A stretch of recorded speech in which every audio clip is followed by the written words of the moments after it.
Ia o se vainga o le taulanga le so. Na suspulo se tema luate sliba. Mata matatu taulanga ia o le kuela koe whela patau. Ia mpa mata matatu ai mautau. Ia o le Sheraton. Le tuanga bale.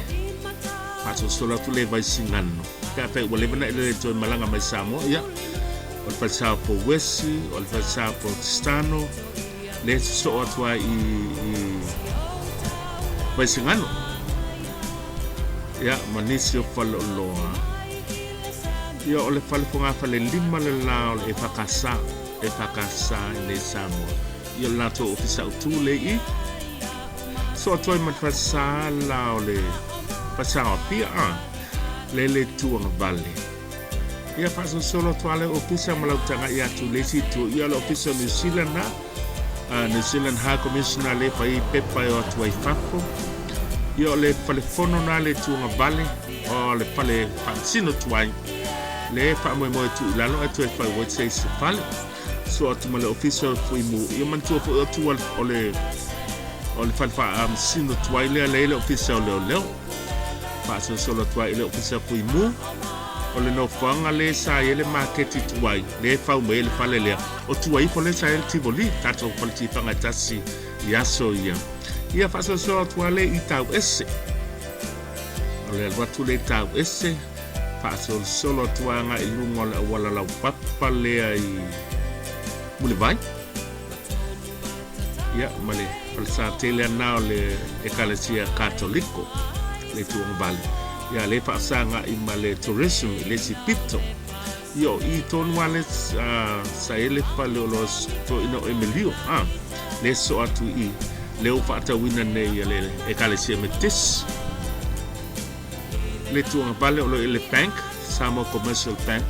ia official malo, tasile no fanga o tele ale swing o yai, lumar fale malo le mesa yai ia te sapa yel te wila, Samoa Commercial Bank. Ia so tua male ekalesia le official ya, o fale tusi male ekalesia metisi ine matfele. So tua I male tanto post shop, ia male bank, ANC. O le Central Bank la pasanga mai o ia mal palo le malo le telo ofisa o jai ofisa pale mia mal telo nisio ofisa etanga ia tu luma o tato wati fo le sa muma lan one yo le vai so nei amata na fino to e vali le sai momua le vali la pa ma e kosi sama o la ia ape fai o ele uma le na vali la tato le what mata mo fia ma ia le aso bebela ai la ngona le malu o civil ANC tato bank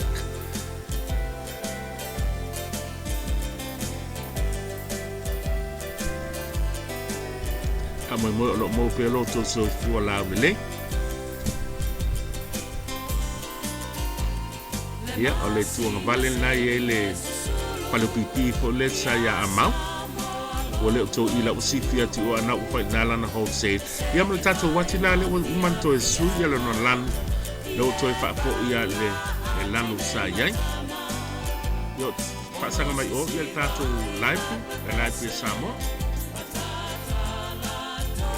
le pisa tato se malang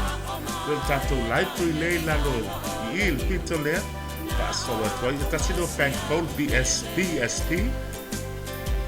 o le bank o le South Pacific ia le pasanga ton wai le pito mal RSA palutinale lan bona wale tu le usia tu o ia le RSA tasio fale kalapu leva na le taulanga le fale o Cold Star ia polo ofisa polo ia soia paso o fale tuai ia le fale eveni o le fale o patelele so tuai pau io fale tuai ia fa solo le nupi fa plaza ia le fale le nupi fa ia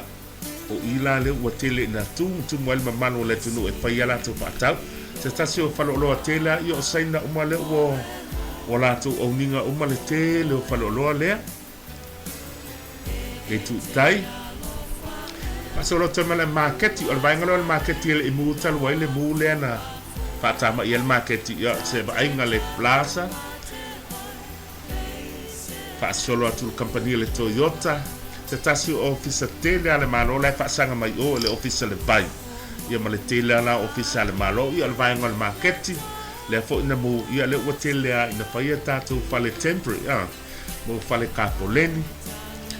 ia lai a matatu i ia matango fia le ne yaso ia niso business Pacific Tour o loa Samoa tasi le va inga tono al tatu tunu mana ia le mama faia kalo ne la pisi ma ua amata fo na sui ma po fau tangata o le ua amata na tu ma a ia tu moli tato titi eto nga oi mulno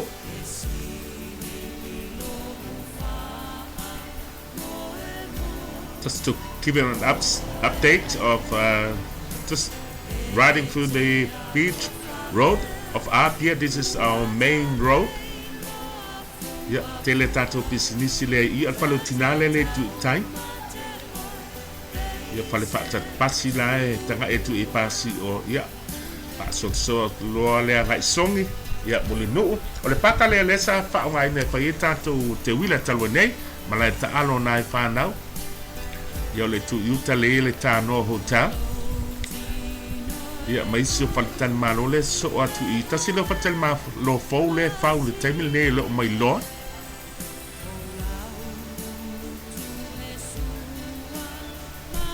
Ya sot mar pal talabai ya male Elisa hotel so tuai male Amanaki mane ya nai pal enga ya to sami pe asasi mai Samoa anga ile mulino ya so atu male worship center ya le wa matona fosia ya le lato mal tapuai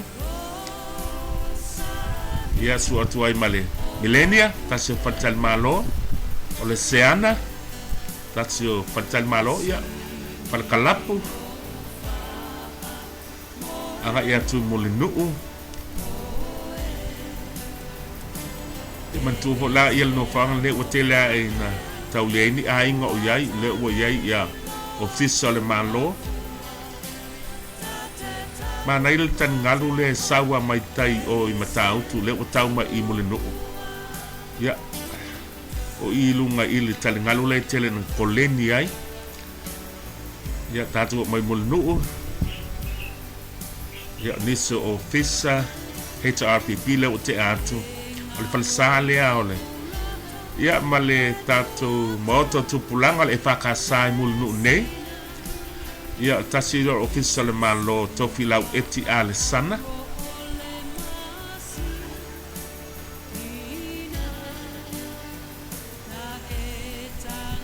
ya pasolo atula i molino la tu mai ol tato palifan sino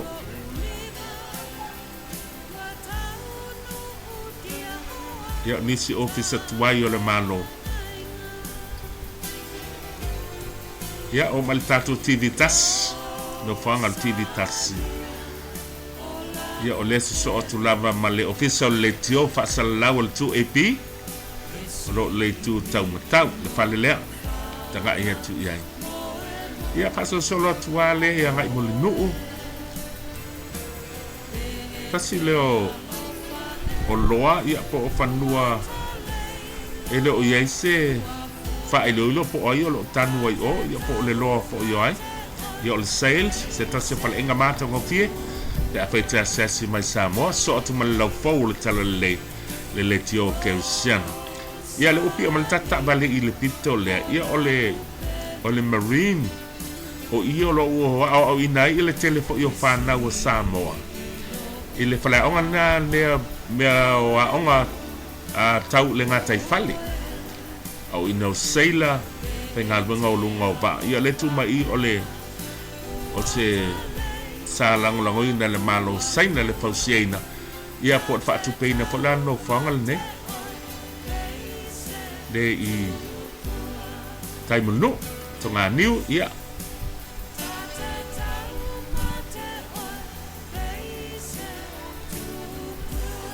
o I manu o lo ia ia loa ia e lua loa o lo ia nei mai le ma se fa maunga ia po o ona loa ia ma le si loa le si pitolea ai leila ma se te dei lopo si le fie se tasi po o ona loa nei ia po fanua tanu nei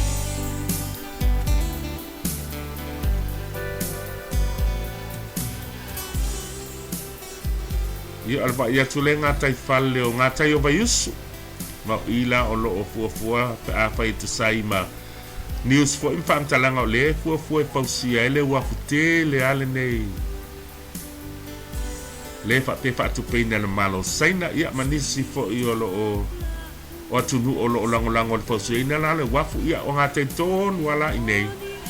ia tatu tun matai pe tau nu ia nei fua ngale malo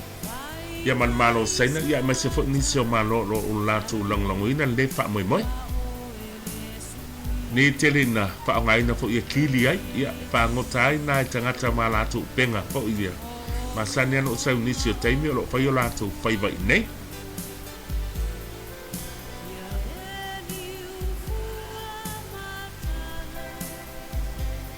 nei sa ma san fa tu ngava tu ngava tas ia le lope tu fa intatu nga fa tasi pele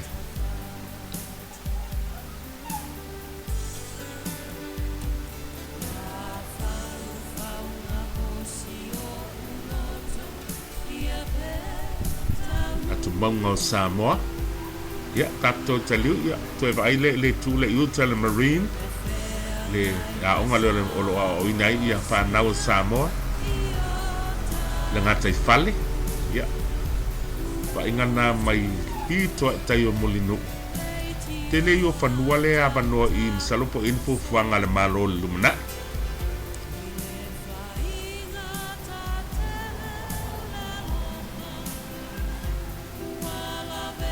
ai alla fanua Samoa wiana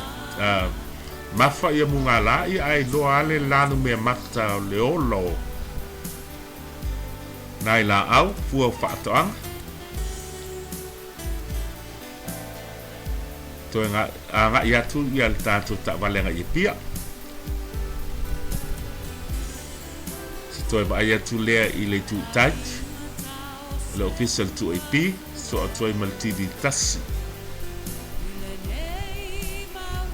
lo va ia tu anti o il tatu falfam sino le se I falfam sino Samoa se ia tatu ta vale I lumot falfam sino la yo falling mai ole tu mual falfam sino po le ya so la son fuol ne ya ole falling mai ele o umma le tele o tato fam sino ngo pai pe ma na ye mata ngo fiel tato falfam sino tili ale senga male fale le sa fai tato fam sino ya so ia o tulanga na le tulanga le o ia tatu o tunu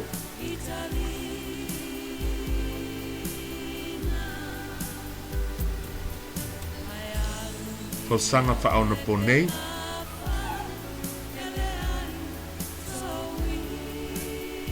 mata ngo fia ya malele fo le bai ya o le tatu fale fono foule na atu mai le tuatu o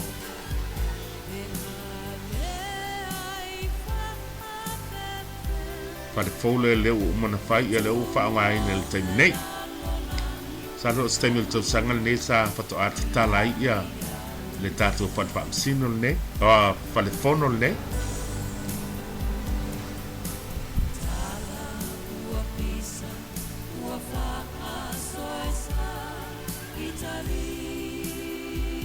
ko sanga fa Samoa la I ka ko fo de pia lumol sana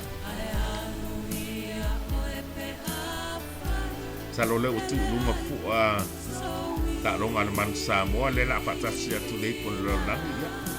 te wina fo fa ma tango fia la fanua Samoa yana lana tanga bai ya mar ko manu le te bai I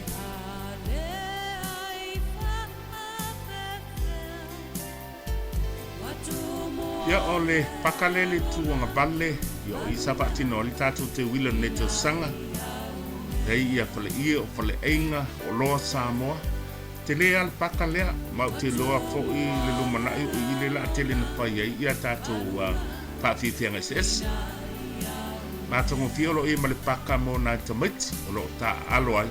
Ia malanga mai Samoa te le sila fia le paka lea, so o mai ama le ma savalalo le maketi. Le i tau penga, i o whaaluenga, tulanga pakena awale whanau. Mātongo fia le paka lea, o ta paonga ko. Ya, nisi o whantal malo. Nga ia tuan tātou ta wale i le tule o le maketi, le whatale pas. Si toi asia le, pali whatale pasi. Lo malanga mele to tele o le tunu, i o lo pakai whatale tali ai. Ya, malanga mai Samoa, ia ai fialo se pasi. Ya, o ila te sawe pu el pas. Mātongo fie le sulu la le yaso e bebela ya o lo wangiangi malu fo le sabili Mātongo fie lava. Te lendi si o tātou wata o la aton whaitu na tu. O le pakatele o lo whai e tu o le whale o le malo le taimine tasi na anga Mātongo fie tono Samoa. Ai o le a tu na tu si tātou wata e mai mo e le malu le tunu pe o tulanga le au nanga le tātou company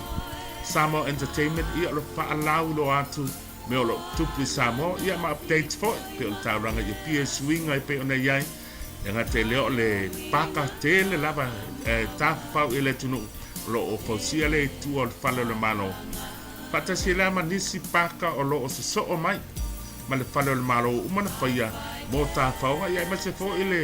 nai ai ngai fia ave la tu lunch ai o la whaai loa tu stay mulmul mai nisi o tātou wata ia lo toi le liu mali tātou ta vale ia lo kisa tele ana le malo lo whaasanga i ma le maota o tina ia le tu tai maota tina to asala masina ia so atua ma le maketi ia le maketi le o whai fale ie talwaina ua mul tātou maketi tuai ia a leo te mawafa whatala o le fōi na whailo whalo loa le maketi. A tu sai ma whaamtalanga le iei whapesi te me tu e lalo le maketi lea ai whauai nisi o ati na te tele le malo ia tātou tuli mta i pēr ia tele o por kalame mfofwanga. Ia tātou wawhelo i le tūtaumtau mauri le ua lānu mea matamai. Ia i sa valalo whalo McDonald, ele o McDonald ho lele tau sa mielau pēka. Ia o McDonald leo le whale le ua lewa nei i ia whaasolo atua le maanga tolu le o lo i ele aonga le whatasi le whale inga le tu mai pae i whale inga fōu o le usaina ia so atua i mala aonga St. Mary's Laiti e se ala avanga matua lai o i vai moso ia alvaenga Laiti le pitu anga ia St. Mary's ia o lo i ma le Wales o le tio Polencia o le talofa Samoa i le tūlea o lo i ma le pamu le Queen Porto i le pamu Pensini i o lo i ma le whaletani malo ma le whale inga fau i le tūlea whaletani malo lea whatasila ma le whale inga la so atuai ia o na whaangata i leo le tātou tā whaunga le auli ia whaamni atu le tua mai le tātou company le Samoa Entertainment whaamnia le tua i lau whaafonga ia ma lau tāpo inga manuia Samoa soifua